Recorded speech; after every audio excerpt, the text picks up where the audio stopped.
The small scout ship drifted silently through the darkness of space, its systems failing one by one. Rhea's hands trembled as she tried to restart the engines for the 10th time. Nothing. The crash landing on this primitive planet seemed inevitable now, and the thought made her heart race. Earth. Of all the planets in this sector, she had to crash on the most dangerous one. The humans were notorious among her people for their unpredictable nature and strange customs. They hadn't even achieved proper space travel yet, still confined to their own solar system. The entry into Earth's atmosphere was rough. Warning lights flashed across her console as the ship's hull heated to dangerous levels. Rhea managed to aim for a forested area, away from the human settlements she could see glowing in the distance. The impact came faster than she expected, throwing her against her restraints before everything went black. When she regained consciousness, the first thing Rhea noticed was the taste of blood in her mouth. The second was human voices approaching her ship. She tried to move but found herself pinned under a collapsed panel. The universal translator in her neural implant was working, converting their primitive language into something she could understand. "Over here! I saw it come down in this direction. Be careful, Tom. We don't know what it is." Rhea's heart pounded faster. She knew the stories about humans capturing aliens, about their crude experiments and barbaric practices. Her people had watched their entertainment broadcasts the movies that showed aliens being dissected or imprisoned. Fear gripped her as she heard them getting closer. The ship's emergency hatch groaned as the humans forced it open. Flashlight beams cut through the smoke and debris, revealing two human males in what appeared to be some kind of rescue gear. Their faces were partially covered by breathing apparatus, but their eyes were visible and surprisingly concerned. "There's someone in here," the taller one called out. "They're trapped."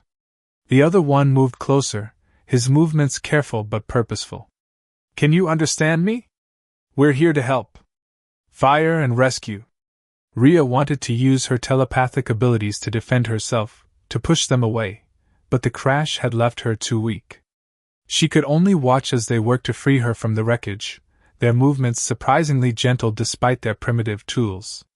"Easy now," the one called Tom said as they finally lifted the panel off her. "You're safe. We're going to get you medical attention." The last thing Rhea expected was to see genuine concern in their eyes as they carefully examined her injuries. These weren't the cruel captors she had been warned about. They were treating her with the same care she had seen them show their own kind in the surveillance footage her people had gathered. As they helped her onto something they called a stretcher, Rhea's fear began to mix with confusion. The humans were speaking into their communication devices, but they weren't calling their military or secret laboratories, they were calling for medical transport, discussing her visible injuries with what seemed to be genuine worry. "Stay with us," the shorter one said, noticing her drifting consciousness. "The ambulance will be here soon. You're going to be okay." Rhea's last thought before losing consciousness again was that perhaps everything her people thought they knew about humans was wrong. These creatures, supposedly so primitive and dangerous, were showing her more kindness in her moment of vulnerability than she had expected from any species, let alone one her people considered barely civilized. The sound of approaching sirens filled the air as her world faded to black once again. The steady beeping of medical equipment pulled Rhea back to consciousness. Her vision cleared slowly, revealing a room that was surprisingly clean and well lit. She had expected a dark laboratory or a military holding cell, but this looked like a regular medical facility. The walls were painted in soft colors, and sunlight streamed through a large window. A human female in white clothing, a doctor, Rhea realized was checking some kind of monitoring device. When she noticed Rhea was awake, she smiled warmly. "Good morning. How are you feeling?" Rhea tried to sit up but found her body still weak from the crash. The doctor gently helped her adjust the bed to a more comfortable position. "Take it easy. You've got some healing to do." Looking down at herself, Rhea noticed the careful bandaging of her wounds and the intravenous line providing what appeared to be properly matched nutrient solution. They had actually taken the time to analyze her biology and adjust their treatment accordingly. This level of consideration wasn't what she'd been taught to expect from humans. I'm Dr. Amy, the human said, making notes on a device she called a tablet. The firefighters who found you said your ship was pretty badly damaged. We've had some interesting conversations with your people since then. They were quite worried when they lost contact with you. Ria's heart skipped a beat. You contacted my people? Of course we did, Amy replied, as if it was the most natural thing in the world. Once we stabilized you, we used the communication device we found in your ship. They were relieved to hear you survived the crash. Through the window of her room, Ria could see other parts of the hospital and the city beyond. There were no armed guards, no military presence, just regular humans going about their daily lives. Some even waved when they noticed her looking out. A small human child walking past her room stopped to stare curiously. Instead of fear or hostility, the child's face lit up with excitement. She waved enthusiastically before her mother gently led her away, offering an apologetic smile to Ria. The next visitor was Tom, one of the firefighters who had rescued her. He brought what he called a care package, a collection of Earth foods safe for her consumption, some entertainment devices, and even a simple guide to human customs. Thought you might be bored in here, he said, setting the package down. The doctors say you'll need a few more days to recover. Let me know if you need anything else. Ria found herself struggling to reconcile these experiences with everything she'd been taught about humans. Where was the primitive violence? The fear of the unknown? The hostile interrogations? Instead, she was witnessing kindness, curiosity, and a genuine desire to help. That evening, as she watched the sunset paint the sky in colors remarkably similar to her home world, Ria began composing a message in her mind. Her people needed to know the truth about humans. Yes, they were technologically behind many other species, but they possessed something far more valuable: an incredible capacity for compassion and adaptation.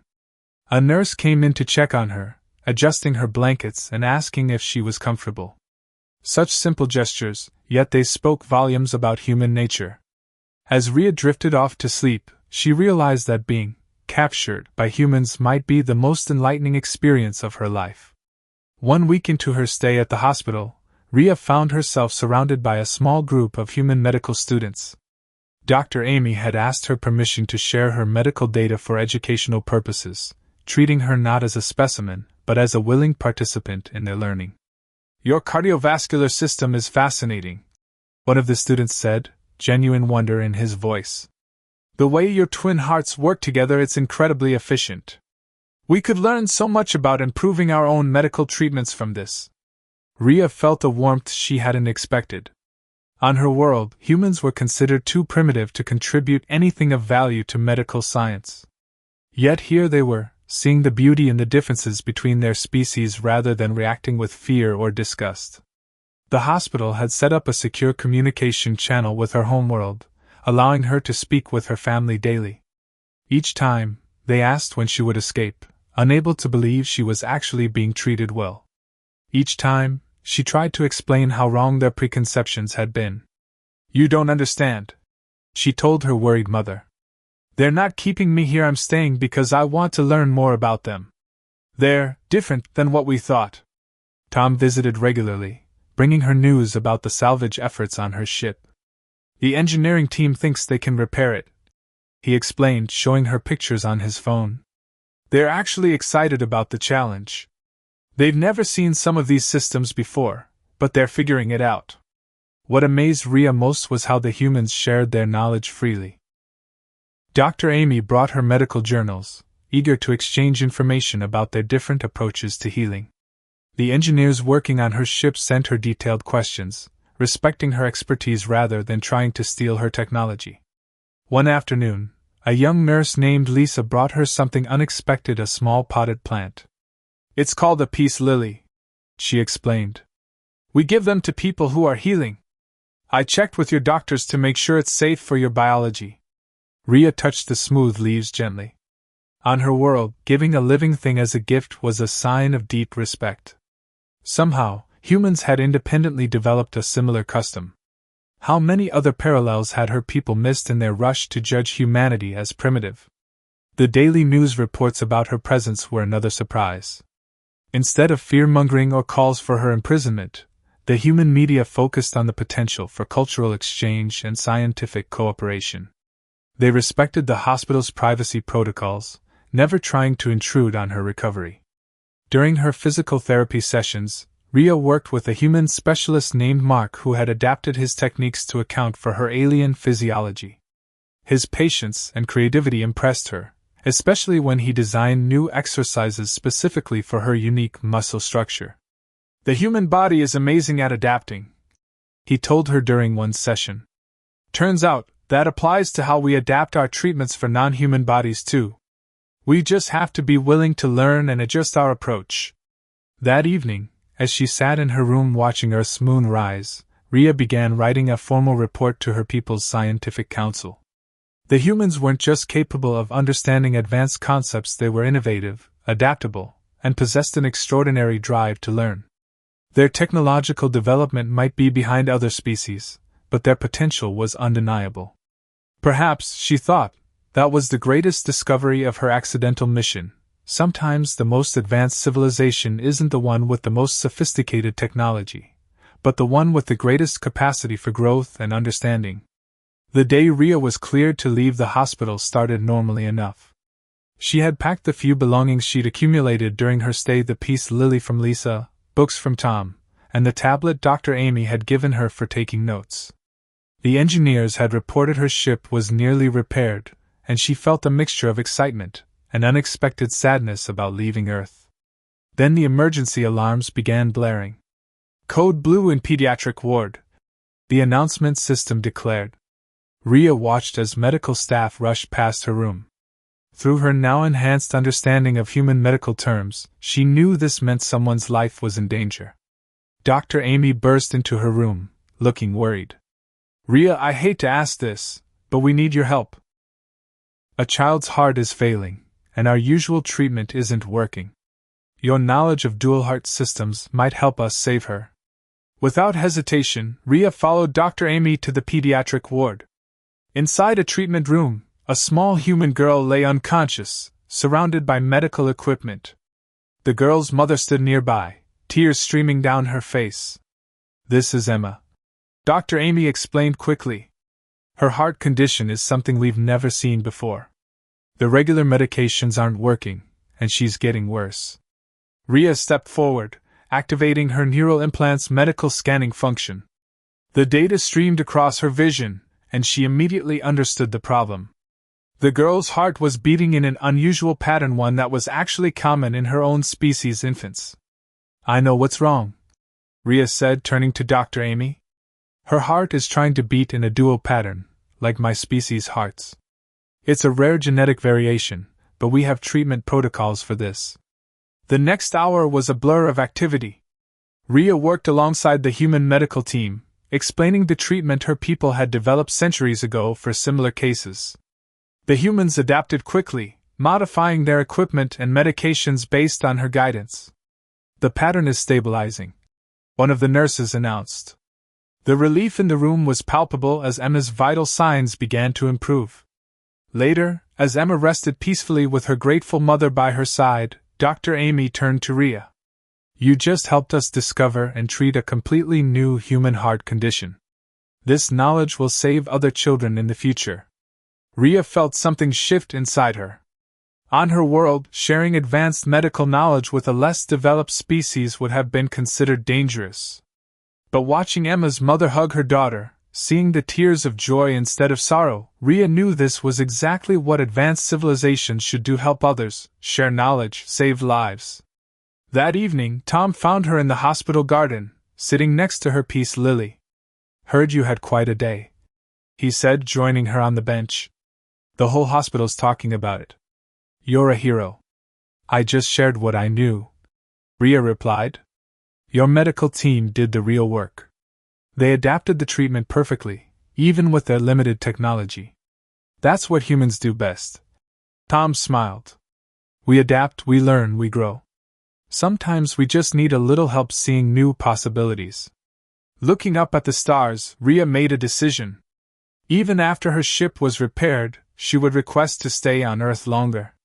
There was so much more her people could learn from humans, and so much knowledge they could share in return. True advancement, she realized, comes not from hoarding knowledge but from sharing it, from helping others grow. Tom, she said, I think I need to revise my report to the Scientific Council. There's something they need to understand about humans. You're not just capable of learning from advanced species. You have something to teach us too. The news of Emma's successful treatment spread quickly, not just through the hospital but across the global medical community. Rhea found herself invited to speak at a medical conference, something that would have been unthinkable just weeks ago. The auditorium was packed with doctors, researchers, and medical students from around the world. The genetic variation we discovered in Emma isn't just a medical anomaly, Rhea explained to the attentive crowd. It might be evidence of parallel evolution between our species.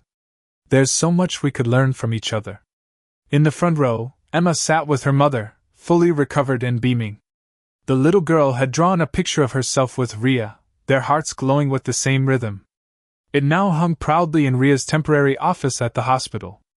After the conference, Dr. Amy shared some surprising news. We've received messages from other hospitals around the world. There are more cases like Emma's. Your treatment protocol is already saving lives. Rhea's communication device buzzed another message from the Scientific Council. They had been sending increasingly urgent requests for her return, concerned about the amount of information she was sharing with humans. This time, however, the message was different. They're sending a diplomatic team, Rhea told Tom as they walked through the hospital garden. The peace lily he had given her had bloomed, its white flowers bright against the green leaves. Your government's agreed to formal talks about medical knowledge exchange. Tom grinned. See? Sometimes it takes an outsider to help both sides see what's possible. You've changed things, Rhea. Not just for Emma, but for everyone. That evening, Rhea visited the engineering team working on her ship. They had done more than just repair it, they had improved several systems using their own innovative solutions. The head engineer, an older man named Jack, proudly showed her their modifications. We thought differently about the power distribution, he explained. Sometimes coming at a problem from a less advanced perspective lets you see solutions that might be overlooked with more sophisticated technology. Rhea touched the hull of her ship, feeling the subtle differences in the metal. You've made it better than it was before, she admitted. My people would have simply replaced everything with our standard parts. Your creativity, it's something special. Later, as she prepared her final report to the Scientific Council, Rhea struggled to find the right words. How could she explain that the humans' greatest strength wasn't in their technology or their medical knowledge, but in their ability to approach problems with open minds and open hearts? She thought about Emma, about Tom and Dr. Amy, about all the humans who had shown her that advancement couldn't be measured solely by technological progress. There was something more important: the willingness to learn, to share, to help others without expecting anything in return. The humans have taught me something profound, she wrote in her report. True civilization isn't about having the most advanced technology or the most powerful weapons. It's about having the wisdom to use whatever knowledge you have to help others. In this respect, humans might be one of the most advanced species we've encountered. Looking out her window at the city lights, Rhea felt a deep sense of peace. She had come to Earth expecting to find primitives who would imprison her. Instead, she had found teachers who had freed her from her own prejudices. The diplomatic team would arrive soon, but Rhea knew the real diplomacy had already happened in hospital rooms and engineering bays, over shared meals and simple acts of kindness. The day the diplomatic ship landed, Earth showed its true colors. Instead of military parades or displays of power, the humans organized a simple welcome ceremony in the hospital garden.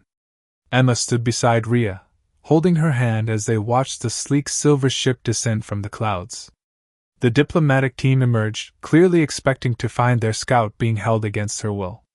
Instead, they found her surrounded by human friends, with a small girl hugging her legs and a peace lily blooming nearby.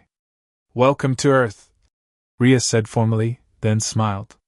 There's someone I'd like you to meet.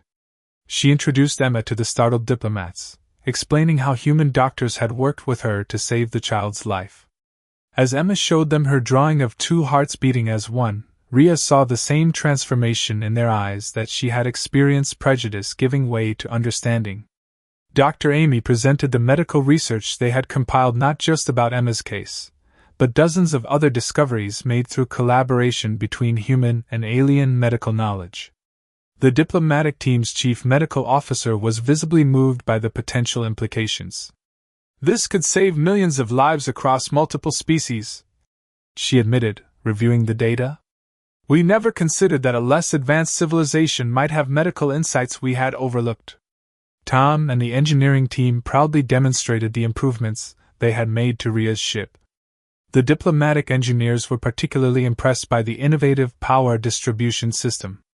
"Sometimes the simplest solutions are the most elegant," one of them noted, echoing what Rhea had learned weeks ago. As the day drew to a close, the diplomatic team gathered for a final meeting with Earth's representatives. Rhea sat between the two groups, no longer just a scout who had crashed on a primitive planet, but a bridge between two civilizations that had so much to offer each other. "We propose a permanent medical exchange program," the human representative announced. "Our hospitals would welcome your doctors, and we hope you'll accept our medical students for training." The lead diplomat looked at Rhea, who nodded encouragingly. "We accept," she said. "And we would like to expand this exchange to include engineering and other sciences. Perhaps we have been too quick to judge Earth's level of advancement." Later that evening, as the celebration wound down, Rhea found herself back in the garden with Tom, Dr. Amy, and Emma. The peace lily had been joined by other plants, gifts from the diplomatic team, rare flowers from distant worlds that would now grow alongside Earth's species. "Will you come back to visit?" Emma asked, her eyes bright with hope. Rhea knelt down to hug her. "Of course. I've been appointed as the permanent liaison between our worlds. Earth is my second home now." Dr. Amy smiled. "You've changed everything, Rhea.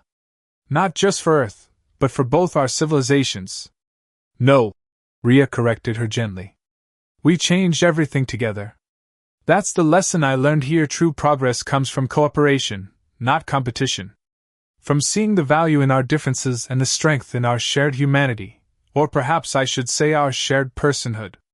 As the stars began to appear in the darkening sky, Rhea looked up at the spot where her ship had first crashed. What had seemed like a disaster had turned out to be one of the most important moments in the history of both civilizations. She had come to Earth expecting to find primitives and had instead discovered that advancement could take many forms.